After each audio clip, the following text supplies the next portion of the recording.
duukaa tokkummaadhaan waliin hiriiree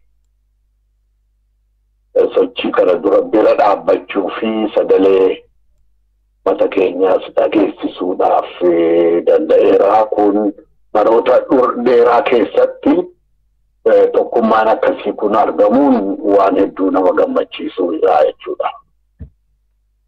Gara kaaniin Addi Dimokiraataa Oromoo baroota gabaabduudha erga ijaarame bara 2012 keessa kan inni bu'uureffame. Bara guutuu sochiirra kan inni ture bara dabre kana bara 2013 jechuu dandeenya. Bara tokko guutuu kan inni sochiirra ture. Bara kana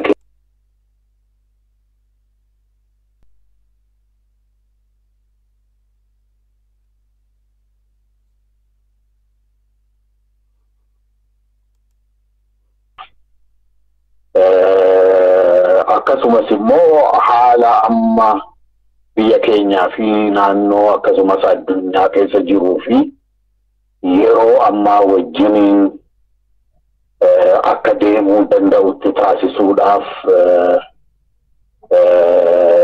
sagantaa bal'aa lafa kaawwatee sochii bal'aadha godhee sochii yeroo gabaabduu kana keessatti tarsimoo fi tooftaa qabsoo aadaa wanqiyaasee biyya keessaa fi alattis fudhatamaa fi dhageettii akkasumas deeggarsa bal'aadhaa argatee jira jechuu dandeenya. Inumaahuu tattaaffii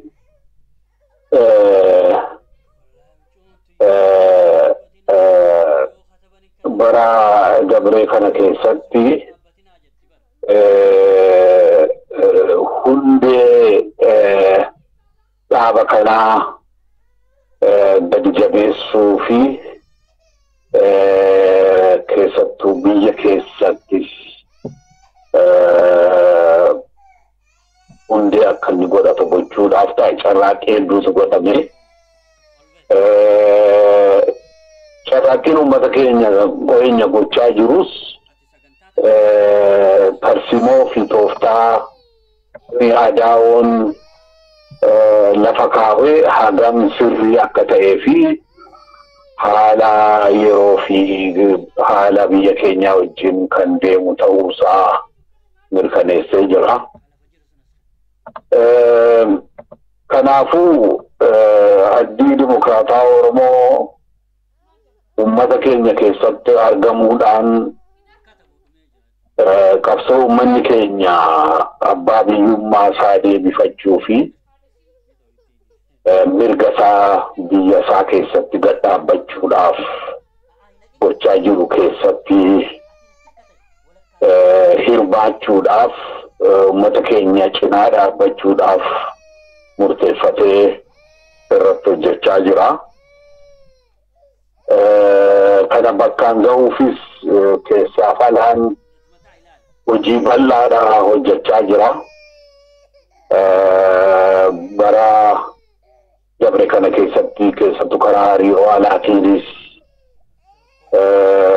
humnoota dhihoo fi fagoo, humnoota gurguddoo fi guddoo galeessas, jaarmiyoota namoomaa fi jaarmiyoota addunyaa adda addaa uumamuudhaan waa'ee mirga Oromoo fi qabsoonni itti jiru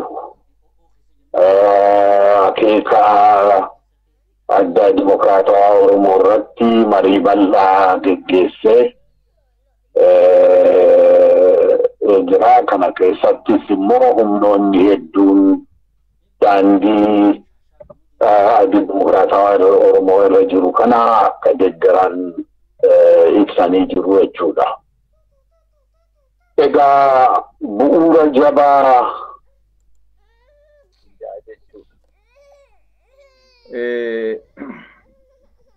akkuma reef jee ayyaana addaati kan addatti ta'e isin miseensonni waraana bilisummaa Oromoo kan durii biyyaan baay'atan mataa walitti qabachuun sababii tokko inni gara biraa immoo akkuma beeytanitti jaarmayni keenya hanga tokko tattaaffii miseensota isaa ka durii sababii adda addaatiin warreen adda adda babbahanii turan mataa walitti qabachuudhaan tokkummaa yerootti uumnee keessatti dhuma bara isaa sa'in keessatti kabajamuun ayyaana kanaatis waan isa adda taasisu keessaa tokko jechuudha.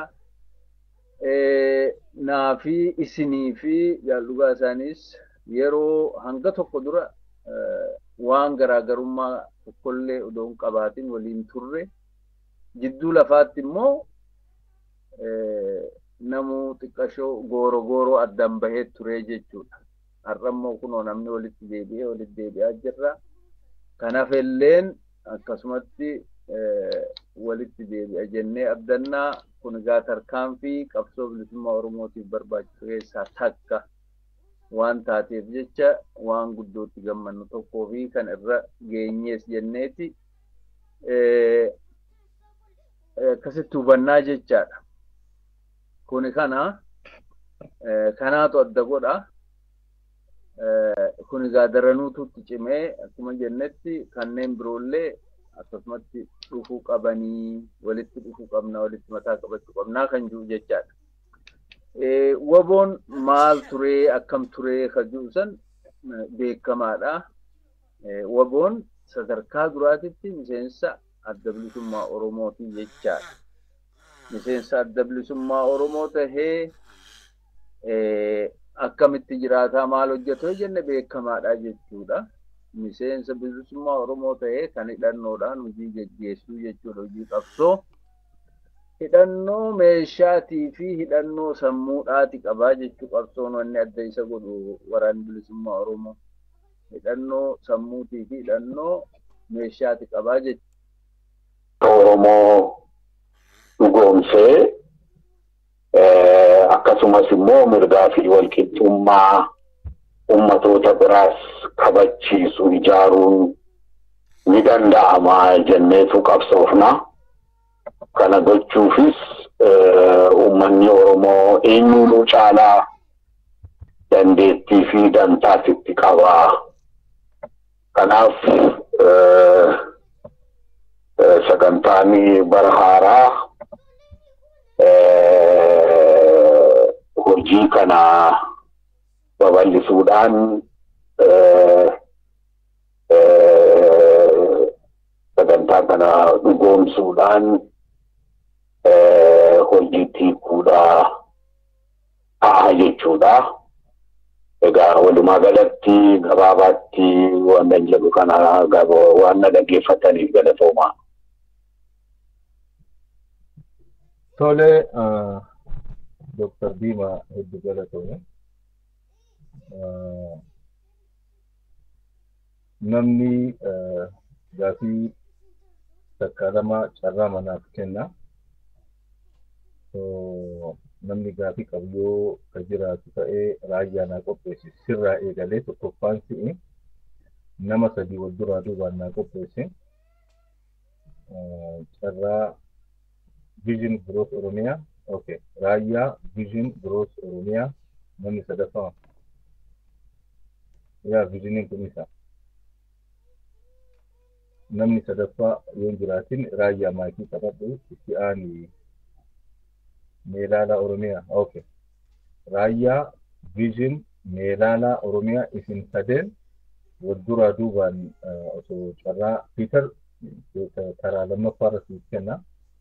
So isin sadeen gaafadhaa kan boodatti deebina raayyaa warra gahaa jirtu hubachiisuu fi beeksisuu qabeenyaa fi waan dandeettii adda addaatiin qaama san bira dhaabbachuu kanneen jechuudha. Kanneen akka miseensaatti akka miseensa hundumaattuu waan hojjetamaa ture isa san jajjabeessuudhaan raawwatamaa jechuudha.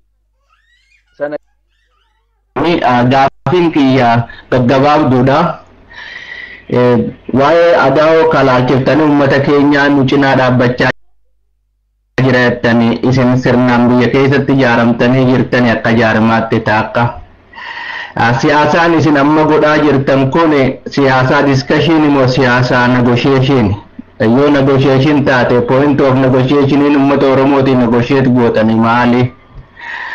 Sadaffaa yoo akki haalli kun ka isiniin taane taate plan B yoo biyya galuun kun hin danda'amne wanni ala kanatti dhaabbotii Oromoo kaafanii wajjin akka plan B'tti qabdan jira ulfaadhu galatoon.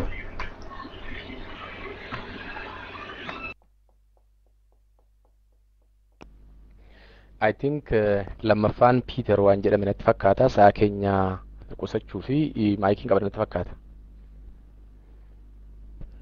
Okay, hayyee gubaa galatoom. Dr. Diimaa galatoomin siin jedhaanis ani immoo gaaffiin kiyya waan isin gochuudhaaf lafa keewwattan yookiin abjoottan irraa gaaffii hin qabu. Innis maali Itoophiyaan kaleessa impaayera sun diigamuu qaba. Eenyuyyuu Oromoonis ta'e dhaabbileen jaarmiyooti Oromoos kan aksetti godhan rakkoon hin jiru. Heerrii fi seerri biyya sanaa higga mangistiidha. Akka mangistiin akka fedhetti manipuleetu godhee ittiin uummata cunqursudha malee heera sabootaa miti. Kanaaf heerri sabaa sun yoo jijjiirame sirni ittiin mootummaan to'atamuu fi uummanni olaantummaa isaatti mul'isu hin jira jedhan sanallee gaaffii irraa hin qabnu. It's okay. Namni hundumtuu sana akseepti godha jechuudha. Ammalleen filannoon boordii sun yoo dhuguma walabatee ijaaramee sagalee uummataaf kan uummataa callaa akka lakkaa'utti uumame Oromoon filannoodhaan mo'achuu hin danda'a. Waan sanas waan akseeptii ta'udha jechuudha. Amma gaaffiin kiyya waan hawwitan kana waan abjoottan kana maaliin hojiirra oolchitu yeroo hundumaa gaaffiin kiyya kana Oromoottis kan gaaffii ta'e kana. Hin kadhattu warri kun kadhaan tole jedhanii tole hin jedhan. Hayyee xinqolaadhaan warra kana feejessanii qaajjessaniitu impaayera isaan uummatanii harkaa qaban paaworiin isaaniin chaalenji godhee isaan jilbeeffachiisee harka nutti kennu silaa hin jiru. Paaworii waraanaatiin hin jilbeeffachiifne paaworii siyaasaatiin yookiin tumsa addunyaa dippiloomaasii itti jigsinee qoqqobbaa irra goonee miila jala laamsheessinee hin jirru. Osoodhuma isaan taa'anii nu ilaalanii humna waraanaa qabanii humna gama hundumaa qabanii kana impaayera akkamitti diigna higga mangistii akkamitti jijjiirra filannoo boordii akkamitti jijjiirra meeshaan sun maaliif isinirraa Oromootti hin himamu meeshaan isin ittiin impaayera diigdan suni uummata ijaartaniit fincila uummata just akka middle eastiitti ta'e kana gochuudhaan moo maaliin I think yookiin dippiloomaasii ta'a jedhee yaadaa yookiin siyaasa ta'a jedhee yaadaa sun immoo uummata Oromoo gurrasaa galee ija isaa fuulduratti ilaalamee uummata Oromoo akkasiin deeggaruuf maa ibsuu hin feene isin kana gaaffiin kiyya galatooma.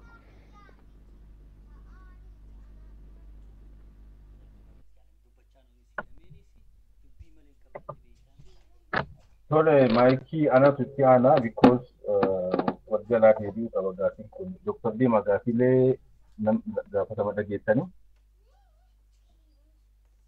Dhagayeera gaaffiin kuni akkan deebisuufi. Nama lamatu gaafatee raayyaalleen gaaffii jalqaba gaafate qaba. Gaaffii kun wal fakkaataadha hundisaa. Gaaffiin kunis waltajjii garagaraa irratti ka'ee kanaan dura irratti haasa'ameera. Waariini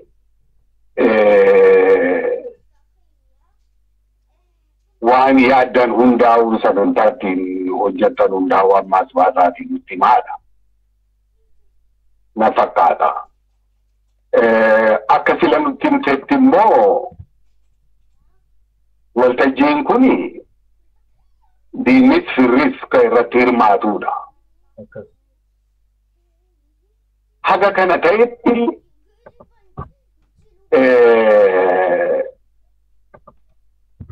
waan walumaa gala nami hundi dhaga'u irratti waa hunda gadi baasanii haasa'u rakkisaadha jechuudha. Lammaffaa nama taa'ee ilaaluu fi qabsoon salphaa miti rakkoodha. Namni gariin lafa hunda ofitti dhiphiseetu warra warraaquu hin danda'amu kanaaf cunqursaadhuma jalaa ta'in ka jedhee taa'u baay'ee addunyaa kanarra baay'eedha uummanni akkasii namoonni kanas tooftaa akkasii hordofan baay'eetu jira akkama dhimma mataa ofii duukaa qofa duukaa bu'u qabsooni utuu rakkinni hin jiraanne qabsoon hin barbaachisu. Qabsoon hundinuu rakkoo qaba. Qabsoon hundinuu wareegama qaba. Ammoo qabsoon bifa adda addaa wareegama bifa adda addaa gaafata. Namni wareegamaaf qophii hin ta'in qabsoo gochuu hin qabu. Karaan kun hin danda'amu, karaan kun hin danda'amu, karaa kamtu dura taa'amee karaa danda'amu fi hin danda'amne qofa laalu karaa danda'amu dura hojiidhaan laalaniitu bara dheeraa dura gaafa gaara dhannu nama baay'eedha hin danda'amu wanta akkasii kun hin danda'amu gaara dhiibaa jirtu hinduutu namni nuun jedhe baay'eedha warri biraa dhumes baay'eetu jira ammoo wareegama sanaan immoo mirgoonni argamanis hedduudha.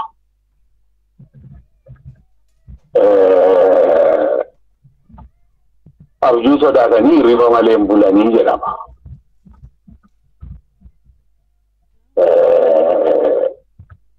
Kanaaf namni qabsoo fi qophii ta'e waan irraa eegamu hunda fudhachuuf qophiidha jechuudha. Sagantaan lafa keewwanne hojiirra oola ni godhamas warri mamii qabdan taa'atii ilaalaa.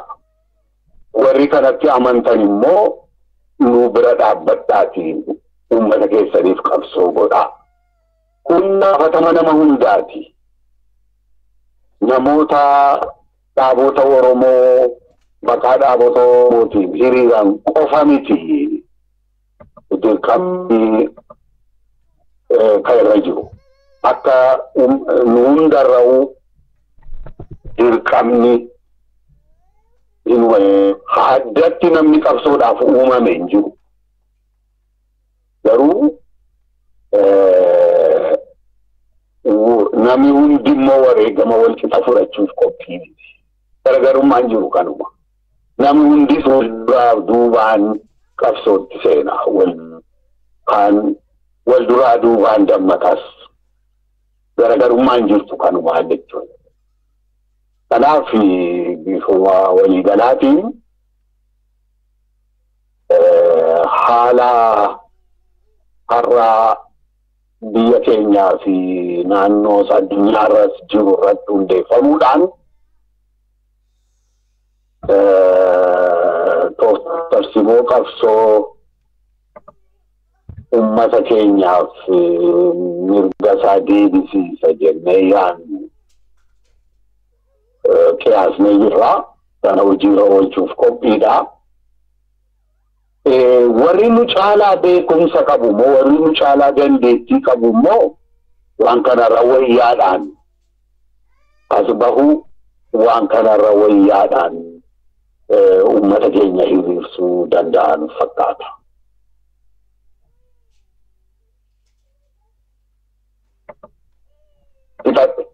Fixattanii boodima. Tole.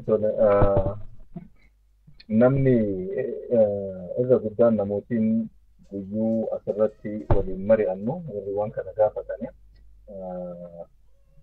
jaalaluma hawwima qabsoo kanarraa qabanirraa waan tokko deeggartootuma dhaaba kanaati hawwii fi jaalala waan kanarraa qabanirraa ka'uudhaan malee hammeen na biraa miti hammeen hin jiru. Waboonis waan akeekaa fi objektiivii saniin masakamuuf jecha yoo isiin san takkan ta'in waliin fakkaatin akkitti namni walitti dhufee waliin waan inni ta'ee deemu hin jiru jechaadha. Kanaaf sanirraa haana sanirratti ka'amanee walitti dhufu saniitu walitti dhufee waliin ijaarame waliin deemuu danda'a kajuu san qabatamu qabaa jecha. Kanan hubatin hubachiisuun ammoo nurra jira jechuudha. Beeksisuun nurra jira jechuudha. Wanni isaan nu beeksisan illee yoo jiraatte irraa barachuudha jechuudha. Garuu hanga sanirratti wal fudhatiinsinii fi yaanni tokko hin ta'initti samii fi dachii tana cufa akkasitti maal goonaa kajuu sanilleen yerumaafni hubatiinsaa fi wal barsiisa keessatti dhaynaa jedhanii bira dabruudha malee akka gaazexeessitoonni fi namoonni tokko tokko jedhan sanitti dubbiin naman deemsiftuu kanuma saniin hubachiisuu barbaade gaakaniin dhaammadhee bakka dhaabaatis deeggarsi kennis achumatti dhaabbatti kan jedhu ejjennoon akkasii jirti. Abdii maal nuu kennitu waa'uma asirratti public consumptioniif ta'u waan nutti himuu dandeessan jira. Abdiin xiqquma waan nutti himtaniin galamoo hin galu waan abdii qabu moo akkami kan jedhu isuma kana dhagaaffiin koo galatooma.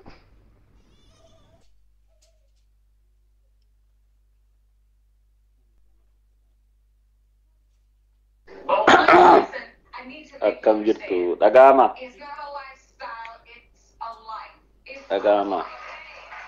Okay.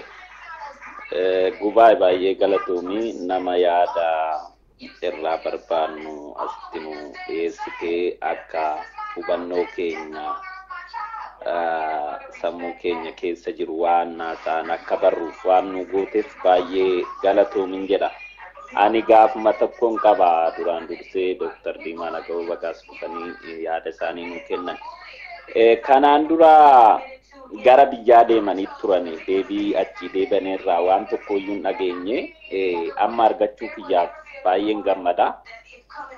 Bara isaan biyyaa baansanii fi bara amma biyyatti galan Oromiyaa arganii dhufan kana keessaa wanni Oromoon mirkanaa'eef jira. Wanni hafe maalinni akkuma dur qabsoo durii sanirra jirra jettanii laaltu moo dhaabbata keessan keessatti Oromiyaan abbaan fe'isaa qabsaa'u abbaan fe'isaa wareegamu wanni uummanni Oromoo argate jira jettanii amantu kanan gaafachuu barbaada.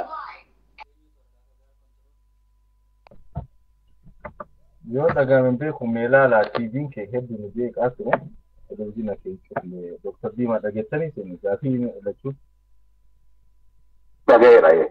Tole itti fufa.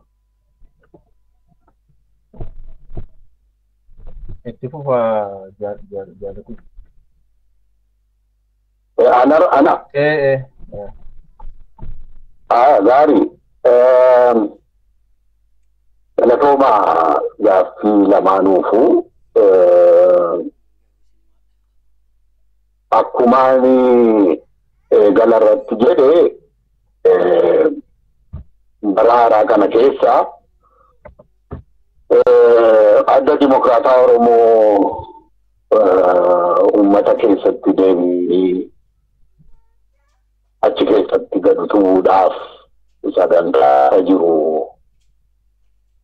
akkatti hojii oolu qophiin barbaachisu godhamaa jira kan jedhu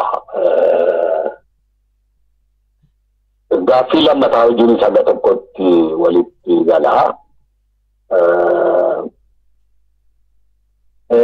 Gaaffiin kuni jechuudha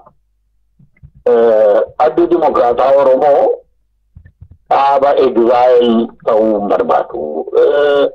Seenaa saboota hedduu biyyaa ta'anii sochii garaagaraa gochuuf carraaqanii hedduu beekna hedduu qorannee irratti. Dhuguma namni ala jiru qooda guddaa kennuu danda'a qabsoo biyya keessa jiruuf. Garuu qabsoon yoo biyya keessaa socho'e yoo uummanni biyya keessaa sochiirra jiraate mootorri qabsoo yoo biyya keessa hin ta'in alarraa mootorri alaatiin hojjechuu danda'u. Socho'uu danda'u kana. Ammoo waan biyya keessaa socho'uuf wanti uummanni keenya ala jiru deeggarsa guddaa ta'uu danda'a. Qooda guddaas qabaachuu danda'a.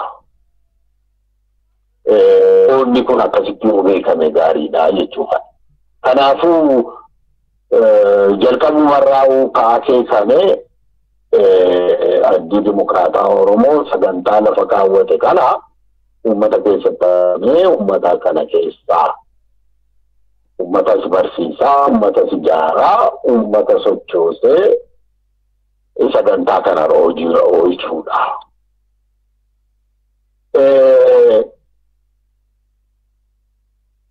Haa turu waa dabaabbatu yeroon isaa kun hojiirra ni oolaa jechuudha. Nu caalaa namni kanatti jarjartii qabu jira nutti fakkaatu. Kanaaf waan kana fiidhaan hojiirra oolchuudhaaf tattaafachaa jirra, irratti hojjechaa jirra. Kanaaf kun nuti ogoomaa jechuufani. Ballama garuu kennuun rakkisaadha. Qabsoon ballama hin qabu yeroo baay'ee. Ta'u ammoo yeroo indefinite ta'e ibsuu hin danda'u. Kanaaf yeroo adda tokko keessatti wanni kun hojiirra ooluun barbaachisaadha jennee amanna.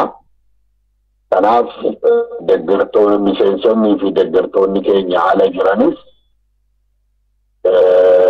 sochii isaanii fi deeggarsa isaanii dachaa godhanii nu bira akka dhaabbatanuu yaamicha goonaa. Deeggarsi nu qabnus kanaaf murteessaadha. Waan kana jarjarsuus danda'a. Yoo namni keenya nurraa lallaafee tarii yeroo dheeraa yeroo tokko achi butuus hin danda'a jechuudha.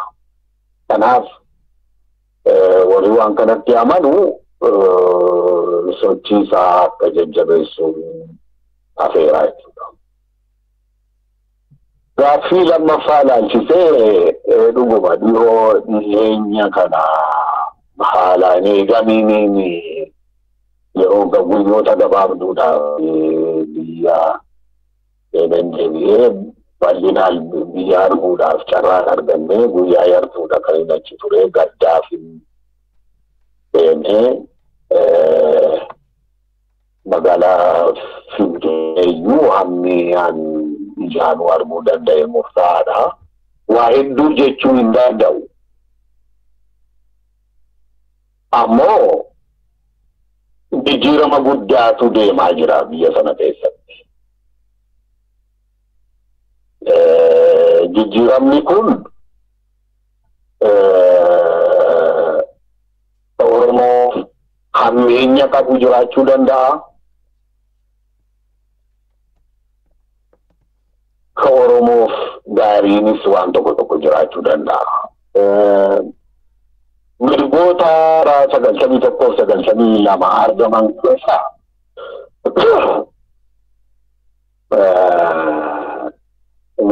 gariin eenyummaa Oromoo gadi jabeessuu fi sabboonummaa Oromoo guddisuu qooda guddaa taphachaa jiru.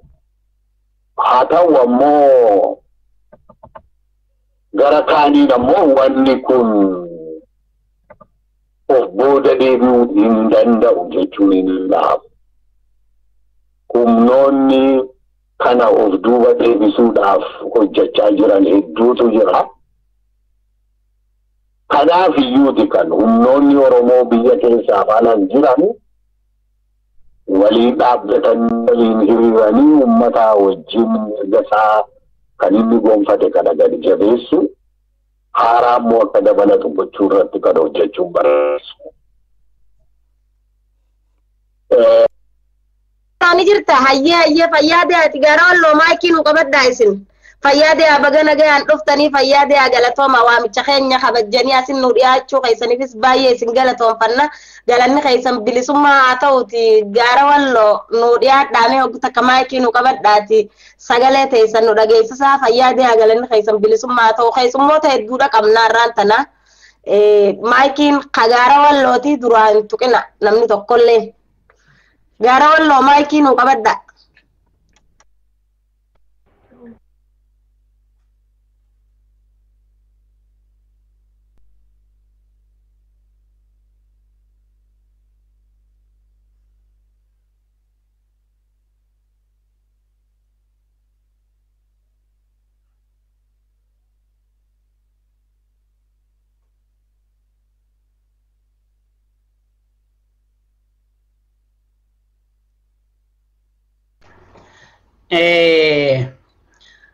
Gara wallo qabachuun ni dhibeen fakkaata. Jara keenya qubaan qaba whisper qubaan qaba gara wallo xiqqoo ni dhibee itti qophaa'e katti aanu irratti seenta. Okay, asaboo sibire jira garri wallo. Tole amma hayye itti qophaa'e katti aanu irratti seenta maaliif na jechaa jirti. Ammaan tana eenyu itti tole bar naannoo ofii qaba. Oromiyaan garuu ka hundumaati. Hundatu keessa jira Oromiyaa keessa. Kana haalli deemaa jiru kun yeroo dheeraa keessatti maalitti nu geessaa jedhanii yaaduun barbaachisaa nuuf fakkaata. Yeroo gabaabduu kan achi ture waa hedduu ilaaluu hin dandeenye garuu haala jiru kanarraa ka'aniiti kan qabsooni geggeeffamuu qabu na fakkaata. Egaa Oromiyaan kan hundaati immoo yeroo jennu hundatu dantaa keessaa qabaa jechuudha amma akka laallutti. Sabni biyya Itoophiyaa keessa jiru hundi kan Oromiyaa keessa hin jirre hin jiru. Oromoon immoo biyyoota saboota biraa keessa baay'een Itoophiyaa jiru. Kun jechuun maalinni biyya Oromoo keessaa namni danda'amu guddachaa hedduudha, saboota hedduudha jechuudha.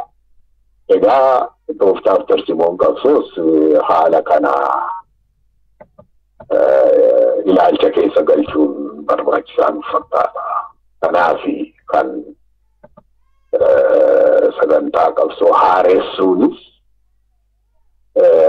barbaachisaa ta'eef haala jijjiiramu wajjin waliin deemu haala jijjiiramaa jiru kanaa wajjin waliin deemuuf waliin socho'u. Qabsoonis kan uummata Oromoo qophees utuu hin ta'in kan uummanni Oromoo qooda olaanaa taphatee mirii uummata hundaafuu sirna ta'u argamsiisuu danda'u ta'u. Ulfaadhaa fayyaataa kanuma fixadhe. Tole hedduu galatooma Dr. Diimaa. Kanatti aansee carraa namooti murtaa'e kennee naalkamaayyii isinirraa fuunee isin geeggeessina. Gammachuu 12 fi abdii lammii wal duraa duubaan maayikii qabadhaate. Gaafii haga ammaa hin gaafatamne ta'uu qaba. So akkasii gammachuu 12 fi abdii lammii maayikii qabadha.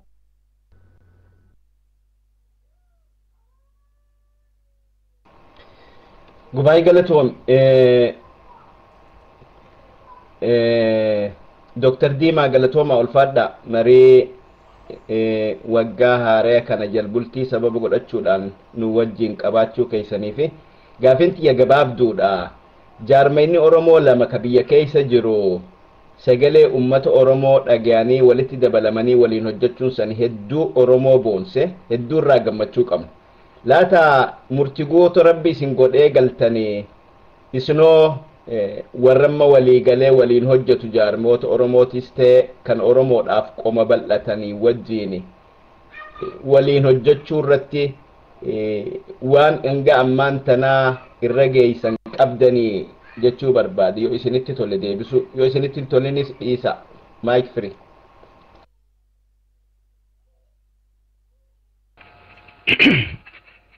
Halo me sagaleen ko jira duraan dursee jiraate naa mirkaneessa jira sagaleen ko. Okay, galatooma doctor baga jiraattanii sagantaa kanarratti argamtanii yaada keessanii fi waan deemtaniif nu ibsuu keessaniif galatooma. Ani asirratti waa tokkoon gaafachuu barbaada. Wanti ani jechuu barbaade maalinni karaa tokko kun egaa qabsoon kuni kan uummata Oromooti, fedhii uummata Oromoo bakkaan ga'uuf deemnaa jettaniitti karaa tokko dubbattu. Haa ta'u malee isin deeggaruufis ta'ee isinii mormuudhaaf yaadni keessan amboonaatti uummata Oromoo biratti akka ifaatti mul'atee hin jiru. Maalumatu kuni akka mistirii yookiin akka biraatti dubbiin dhukatee diina faana hin hojjenna jettu warra nu bulchaa jiruu fi warra humnaan nurra taa'aa jiru wajjin haasofneeti dubbii kana finna jettu.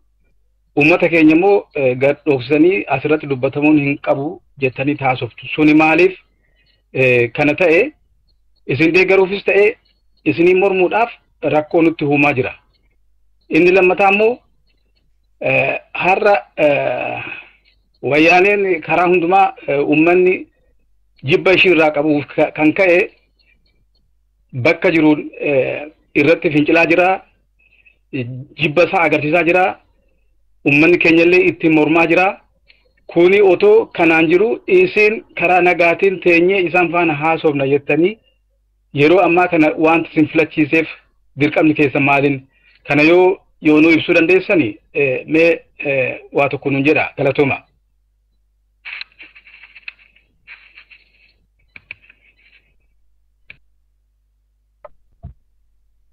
Tole Dooktar gaafii lamaan dhageessanii. Dhageera. Gaafii gaafachuu qofaa miti wanni guddaan deebi'uu qajeela dhageeffatu. Yeroo gaafii gaafattan deebiin yeroo isinii kennamu wanni isin dhagahuu qabdan waan amma dura mataa keessan keessa jiru sun ta'in waanuma afaan Dooktar Diimaa irraa bahu san dhagaha. Amma rakkoon akkasitti akka waan inni himu dhiisee namni waan kanaan dura dhagahee dubbachuu barbaada. Waanuma Dooktar Diimaan jedhu deebii waan gaafattaniif sanuma dhagaha jiran akkasii Dooktar Diimaa. Baay'ee galatoomi. Dhuguma biyya keessa maqaa Oromootiin kan socho'an jaarmiyaa jiru. Warreen bebbeekamoo keessaa immoo lama baroota dhihoo as waliin dabalamanii waliin socho'aa jiru. Kun barbaachisaa nuuf fakkaata. Waan gaariidha ta'es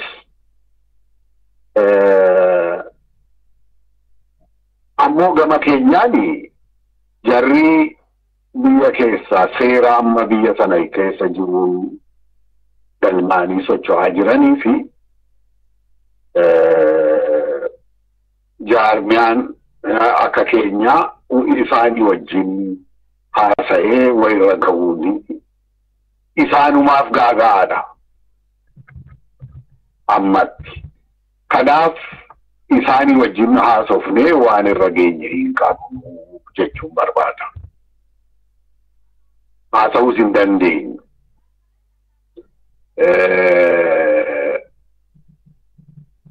Gaaffii lammataa laalchisee namni nu deeggaruu barbaadus kan dura dhaabbachuus barbaadu sagantaa qabna. Sagantaan adda Dimokiraataa Oromoo maalinni? Maali akeeknisaa? Sagantaan kun afaan yoo xiqqaate hamma ammaa afaan sadiin tarii sana olis dabalachuu malaa qophaa'ee Weebsaayitii keenya irras jira, faffaca'ees jira. Wantorbaniin reediyoo keenya irrattis akkaataan akeeka keenya, akkaataan sochii keenya adda addaa ibsama. Nama qabsoo kana deeggaruu barbaaduuf, kan dura dhaabbachuu barbaaduufis yoo ta'e kun gahaa nu fakkaatan. Waan kanarraa hafee wanti uummata dhoksine hin jiru jechuu dandeenya nuti. Humnoota biyya sana keessa jiran hundaa wajjin haasa'uu barbaadna. Humna aangoorra jirus dabalee. Wanti haasa'uufis tokkoffaa sirna kanarra wayyaa sirna mirga uummata Oromoo kabaju. Uummata Oromoo keessatti aanga'u. Biyyi kun biyya kiyya jedhee inni irratti abbaa biyyaa ta'u. Kan mirgi uummatoota hundaa'uu immoo keessatti kabajamu. Sirna akkasii tolchuun hundaafuu bu'aa qabaa kan jedhudha. Jarmoota saboota biraas hundaa'uu wajjin haasa'uu wanni nu dhorku hin jiru jechuudha. Asirratti kanan kaasuu barbaadu haasaaf qabsoon waliin deemuu ka jedhe hin jiru. Gaafa adda bilisummaa Oromoo keessa turre yeroon erga mootummaa ce'umsaa keessaa baanee qabsoo hidhannootti deebi'amees booda yeroo hedduu naannoo adda addaatti walitti deddeebinee mootummaa wayyaanee wajjin haasa'aa ture. Kun ammas deemaa jira. Jaarmoonni biraas haasa'an jiran jechuu miti. Nuyi garuu labsinee hin haasofnaa jenne. Ammatti haasa'anaa goone hin jiru. Garuu haasa'uu barbaannaa jennee labsineerraa jechuudha. Kanaaf kun waan haaraa ta'uu hin qabu.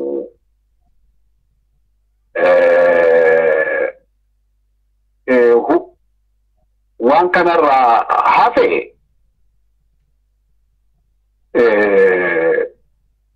wanni jechuu dandeenyu xiqqoodhaa jechuufani. Akkasuma ulfaadhaa. I think wanni hundintuu ifa na fakkaata namni naan deebine jedhuu danda'u jiru. Fi qondaalota WBO kanneen sadarkaa garaagaraa dalagaa turtan akkasuma immoo miseensota jaarmaya adda bilisummaa Oromoo biyya alaa fi hawwisoo WBO fi hawwistoota fi hayyoota dubartoota xiqqaa fi guddaan dhiiraa fi dhalaadhaan baga guyyaa irraa bara moofaa bara 2014 dabarsinee bara 2015tiin nu ga'een isiniin ja'a. Barri kun gaa akkasuma immoo bara milkii kan injifannoo akka nuuf ta'u hawwii hunda keenyaati. Kana gochuudhaaf ammoo teenyee hawwuu qofa osoo hin taane kan biraan ga'uu dandeenyu dalagaadha jechuudha. Kanaaf osoon haasawaa kiyyatti hin seenne jaal dhugaasaa bakakkoo yeroo dheeraadhaaf sagalee walillee hin dhageenye baga wal dhageenyeen siin ja'a. Waan tokko osoo hin tuyne bira kutuun barbaadu jaal dhugaasaa yeroo hamtuu adda baanee turre bara 1996 Diseembar gaafa 24 guyyaa Khamisaa jechuudha. Ganama lolli nutti ta'ee ture. Lola sanarratti anaa fi jaal dhugaasaa wajji baanee turre. Sa'aatii 36 waliin turre. Lola kanarratti gartee yeroo sana hidhu kuballeedhaa deemuus hin danda'u. Fuudhee baadhee harka tokkoon deemaa ni ture. Yeroo diinni nu sardu billoo kiyya naa wajjiin hin du'inii fuula kiyya kana rasaasaan na cirii akka diinni nan beeynetti na biraa deemii naan jee ture. gaafa sanillee sin ajjeesuu humaa jaala kiyya ni baanaa wajji baana je'ee baadhee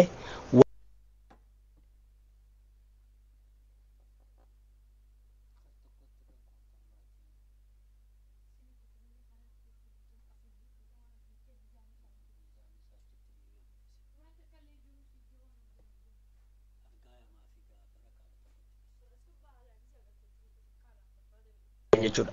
Guyyaa nuti baane kana mucaa silaa gartee korri sabaa akka lubbuun isaa bilisummaa eeguuf waardiyaa jaalgalaasaa godhee ture. Kan eega jaalgalaasaan deeme jaal dhugaasaa bira duubbee akka turuuf lafa kaayame jaal abdiisaa murataadhaa kan warra isaaniitii fi obboleessa haadhaaf abbaa dargiidhaa fi Tigreen fixanii maatiidhaaf tokkichaan hafee guyyaa kana lubbuun isaa baatee warri sun ibiddi dhaamee jechuu sababaa qabsoo Oromoo kanaatiif.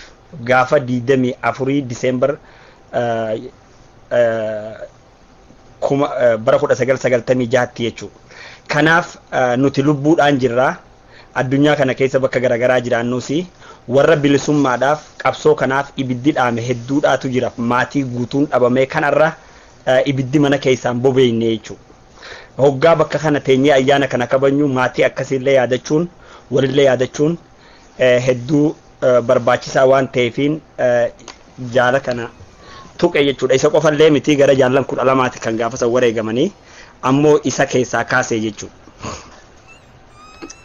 Kanatti aansee jaallan hedduudhaatu na dura dubbate yaada gabaabaa waa'ee waa lama irratti dubbachuu barbaadan. Tokko waa'ee guyyaa woboodhaatis abbaa qabaa akkuma jaallannu tuqan guyyaan kun maal fakkaata isa jiru irratti jaal dhugoomsaa dhugaasaa kan jaalalee mufaa wajji qawwee dhukaasaniitu as keessa jira isaaniif dhiisaa waa'ee miseensota gurmuu woboo biyya alaa jiru kanaa fi gorsa gabaabaa hawaasa Oromoodhaa kanneen paal tokko irratti hirmaataniif yaada gabaabaa qabuun isiniif dabarsaa. Kanaaf akkana dhageeffattan kabajaadhaan isin afeeraa jechuudha. Akeekaa fi kaayoon gurmuun miseensota woboo biyya alaa maaliif walitti qabamuun barbaachisee isa jedhuu fi gurmuun kun eega dhaabbatee yeroo gabaabaadha. Yeroo gabaabaa kana keessatti miseensota gartee qondaalota woboo kan sadarkaa adda addaatti hojjetaa turanii fi miseensota qaamaa irratanii qabsoodhaan gargar bahan akkasuma miseensota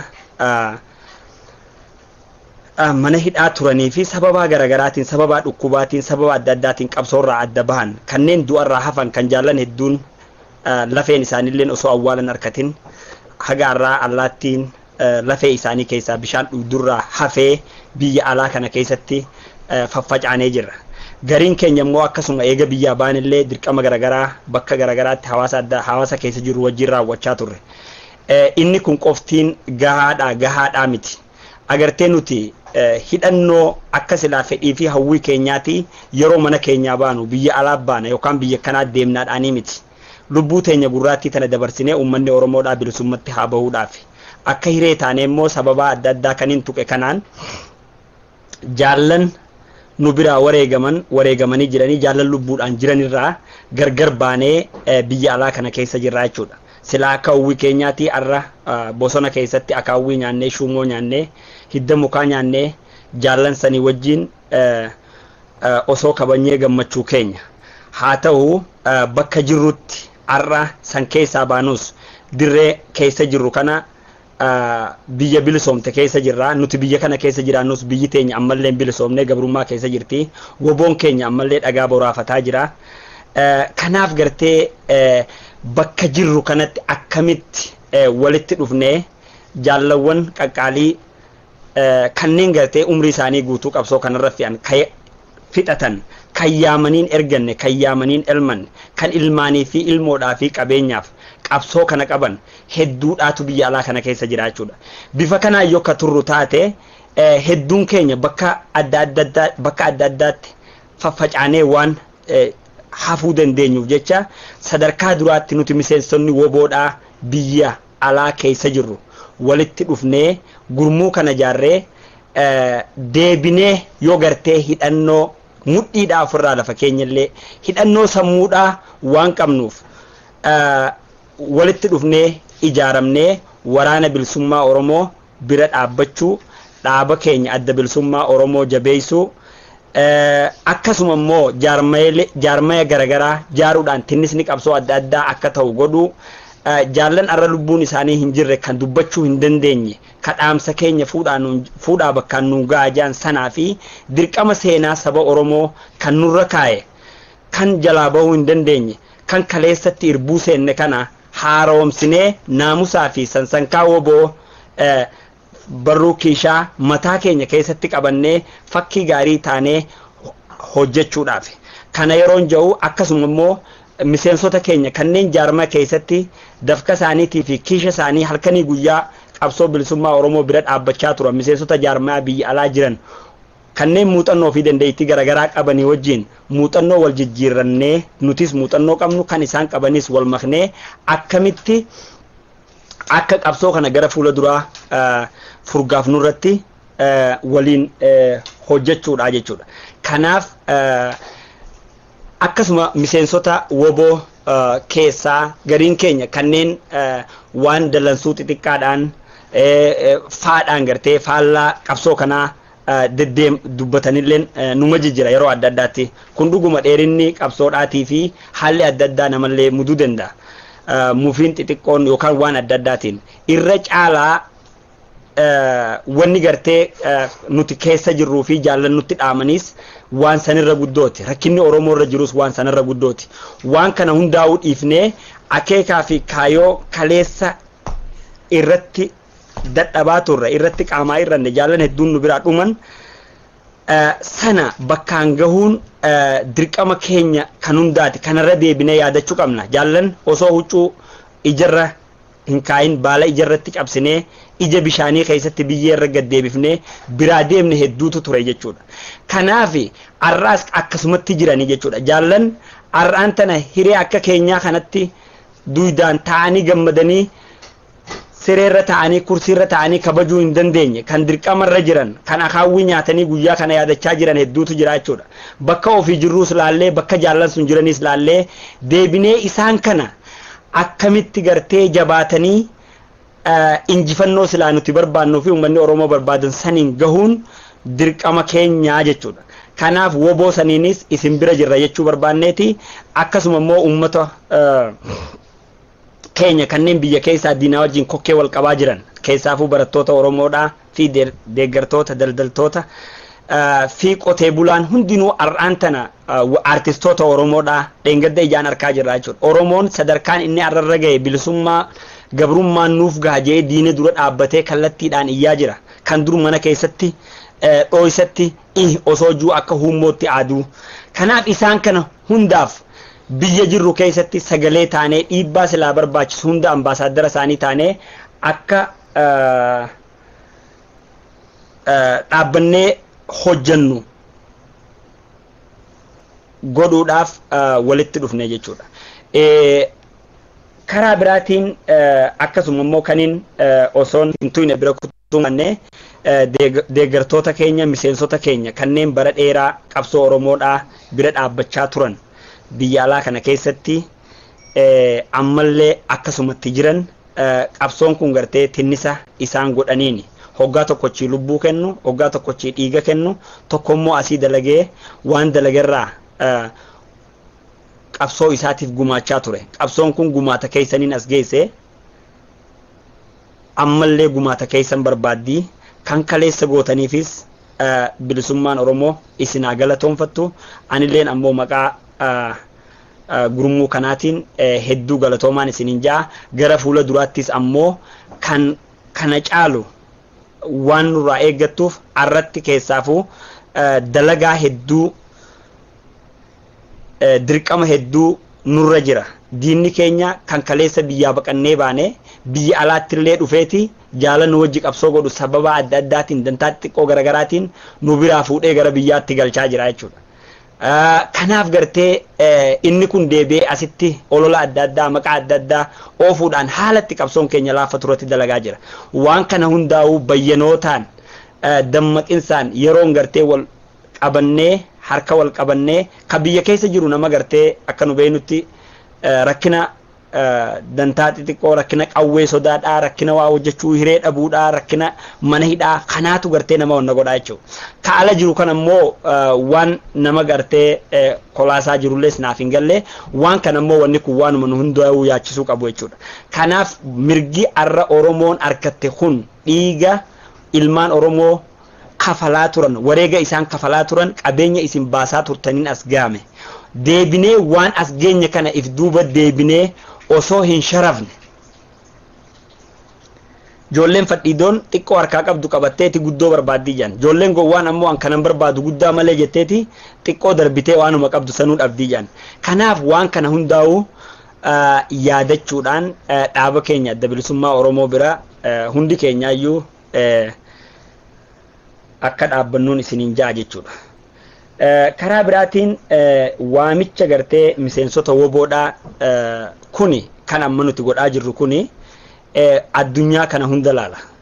Kanneen biyya sadaffaa jirtanis, kanneen biyya ollaa jirtanis, kanneen biyya keessa jirtanis, kanneen hattaa gandatti illee deebitanii akka hiree ta'e mana keessan jirtanis yeroon gartee waan jette jaan beektaa tamboon inni dhugaan na xuuxu innuu danda'e nan dhiisu isa sobaan na qaqqabu ammoo anuu isan dhiisu jette jaan. Kanumatti laalateetu qabsoo kanalleef laalata. Kanaaf bakka jirru hundaa gara gurmuu kanaa kanneen dhufuu dandeessan hundinuu akka gara gurmuu kanaatti ida'amtan waamicha isiniif dabarsaa kanneen hiree kana hin qabnelleen bakka jirtanitti walitti dhuftanii tokkoonis lamaanis yaanni gaariinii fi badaan nama tokko keessaa dhufa kan addunyaa kana jijjiiru jechuudha. Jabinni tokkoon keenya bakka jirrutti goonu jabinni gurmuudhaan goonu jabina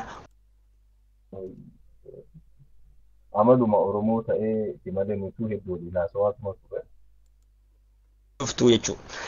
Akkasitti bakka jirru hundaa waamicha kana owwaannee har'aan tana kaleessa woboon kophaa bosona keessaa Oromiyaan ni bilisoomti jee gammoojjii Harargee Baalee fi Wallagga akkasuma gammoojjiilee Oromiyaa hunda keessaa qawwee dhukaasaa ture kan Oromoota miliyoonotaan quba qabaachaa hin turin. Har'aan tana immoo biyya keessaa waajjira gartee mootummaa biyya bulchuu mootummaa gabroonfataa keessaa mana barnootaa keessaa ofiisoota garaagaraa keessaa Oromoon qawwee bira kutee afaaniin diina dura dhaabbatee falmaa isaa godhaa jira jechuudha. Tinnisaa miti guuza guddaa qabna jechuudha. Nutis yeroo kana keessatti bakka jirru kaanee jabaannee isaan kana bira dhaabbannee bilisummaa uummata keenyaa akka shaffisu godhuun dirqama keenyaan isiniin ja'a bakka jirtanitti jajjabaadhaa walitti dhufaa wal gaafadhaa kan kaleessa asiin geenye dafkaa fi dhiigaa fi laffaatii keenya hiree kaleessa harkanne kana kadhaan hin harkanne taboruulleen bakka barbaannu gartee gunnuba hafe kana irraan utaallee yookaan cabsinee bakka saniin ga'uudhaaf wareega akka kaleessa kafalaa turree fi jaallan kafalanii nu biraa dabranii sana barbaaddi jechuudha. Kanaaf bilisummaan dhiiga abbaan beeyneen hin dhuftu. Dhuguma nuti akka namaatti gartee miseensonni woboodhaa yoo xiqqaate yoo diina tokko ofirraa ajjeefnee jira tokko yoo xiqqaate jechuudha. Sigalee dirqama keenyaa miti kan biraatu hedduu raawwannee jirra. Haa ta'u immoo kana raawwannullee arrallee wanni nuti manaa baaneef sana waan bakka hin ga'iniif rafuu hin dandeenye dhaamsa jaallanii dirqama seenaa santu nurra jiraachuudha. Kanaaf gurmuun kun bakka garagaraatti jaarmaya hawaasaa keessatti illee qooda garagaraa fudhachaa jiraannu. Addatti immoo bifa woboo kan diina kufee kuffisaa ture sanarraa hafe hambaa jaallan mana hidhaa hambaa jaallan wareegamanii hambaa jaallan qaamaa irratanii hambaa seenaa tahee addunyaa kanarra jiru hundi walitti dhufnee waan kanarra guddaadhaa kan waraana keenyaa fi dhaaba keenya akkasuma uummata Oromoo boonsu irra gahuudhaaf halkaniif guyyaa kaanee hojjechuudhaaf walitti dhufnee irbuu keenya haaromsinee akeekaa fi kaayoo dhaaba keenyaatiin masakamnee galii sanaan gahuudhaaf jaaramne jechuudha. Kanaaf akka miseensaattis miseensa WBO'dhaattis yaamicha isiniif dabarsina akkasuma uummanni Oromoo kanneen bara dheeraadhaaf dhaaba keessan bira dhaabbachaa turtanis akka nu quba qabaattan akka nuuf dirmattan nuti kana hoggaa jennu jaarmaa keessattis isinii wajjin akka silaa barbaannutti fakkii gaarii naamusaa fi sansankaa dhaabni keenya nu barsiise qabannee isinii wajjin muuxannoolee isin qabdan wal jijjiirannee waliin hojjechuudhaaf qophiidha. Addatti illee dirqama bifa amma walittiin dhufnee kanaan waan gaarii nullee boonsu tokko yeroon itti hojjennu amma sanaaf salaata hoggaa ga'ee salaatanii maal godhuu deemnaa fi maal ta'uu deemnaa itti aanaa kaangaa hujumaan wal agarsiifnaa jechuudha irra caalaa waan silaa akeeknii fi kaayoon gurmuu kanaa bal'aadhaa walitti qabamnee ijaaramuu qofaa miti.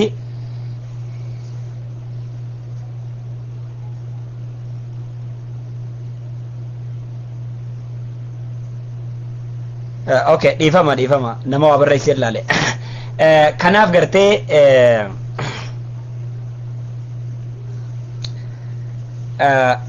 akkasitti jabaannee wal qabannee qabsoo keenya itti haafufnuu hin isiniin ja'a jechuudha. Kanaaf kaan ammoo please bakka jirtanitti bilisummaan dhiiga abbaan beeyneen hin dhuftu. Nuti hundinuu keessaafuu baroota dheeraa mooraa Oromoo keessatti namni murnaa fi guruppii ijaaree gargar bahaa turre. Wanni sun arra daayivarti godhee jijjiiramee arraan tana namni murnaa fi guruppiidhaan akkasuma nam tokkeedhaan gara mooraa qabsootti wal barbaannee walitti dacha'aa jirra jechuudha. Kanaaf bara keessa jirru kun bara milkiidhaatii fi bara injifannoo akka ta'uuf keessaafuu qabsoon bilisummaa Oromoo kan as ga'een Oromoo miliyoona 30 fi 40 miti yookaan maabaraanii miti. Namoota akeekaa fi kaayoo dhaaba kanaa fudhatee itti amanee itti irbuu seene sanaatu itti cichee asiin gahe jechuudha. Ammallee keessaafuu nuti kanneen dirqama kana biyya alaa kana keessatti qabsoo kana gargaaraa turtan Oromoota isin laalaa nu laalaa jabaannee abbaan irratti dhiifnu waan hin jirreef qabsoo keenyatti haafufnuun isiniin ja'a. Kanatti aansee yaada gabaabaa yeroo tokko tokko sammuu namaallee tuqu mana paaltookii kana keessatti kanaa sammurratti akka gorsaatti yaadaan isiniif qabuun qabaa. Yaadni kun tarii isinillee gammachiisuu danda'a, isinillee aarsuus danda'a jechuudha. Haa ta'u immoo waan natti fakkaate akka billootti.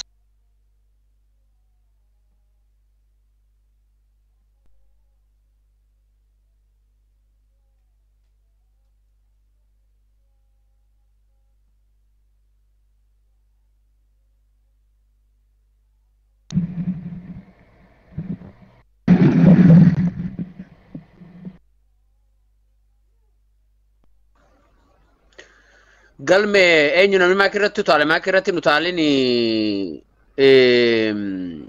nu obsitan jara keenya sagantaa bal'aadha qabna firoomsaa maakirraa darbite firoomsaa mana keessa jirtaa takka takka naa barreessi firoomsaa yoo jiraatte takka takka naa barreessi maakirraa buutee turte hayyee yoo dandeesse xiqqisho hanga daqiiqaa lamaatti yookaan sadiitti yoo dandeesse nu gabaabsi karaa gartee sagantaatti aanutti dabarraa jidduudhaan ammas isin deebifnaa jal dhugoomsaanis nu eegaa jira akkasuma ilfinish qannoo nu eegaa jirti akkasuma falmataa rooroo nu eegaa jira adnaan nu eegaa jira sagantaa 100 kan mataa wal jala kaatee taa'aa jira akkasi firoomsaa keenya daqiiqaa murtaawaa keessan nu gabaabsi wanni keetu mura yaada keetu muradhu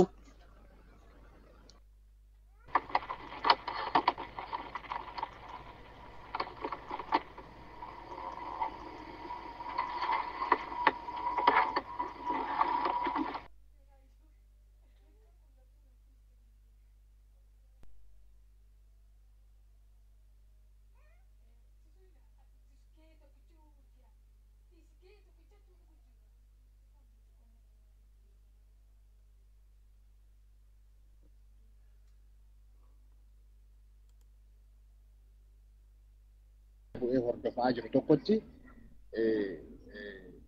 baay'ee waan natti tole tokkotu jira. Jaarmaa kanarraa waan gammade tokkotu jira. Waan ofii dalagan irratti fuulleffachuu kan jedhu kana baay'ee jaarmaan keessan kun hojjetaa jira. Okay.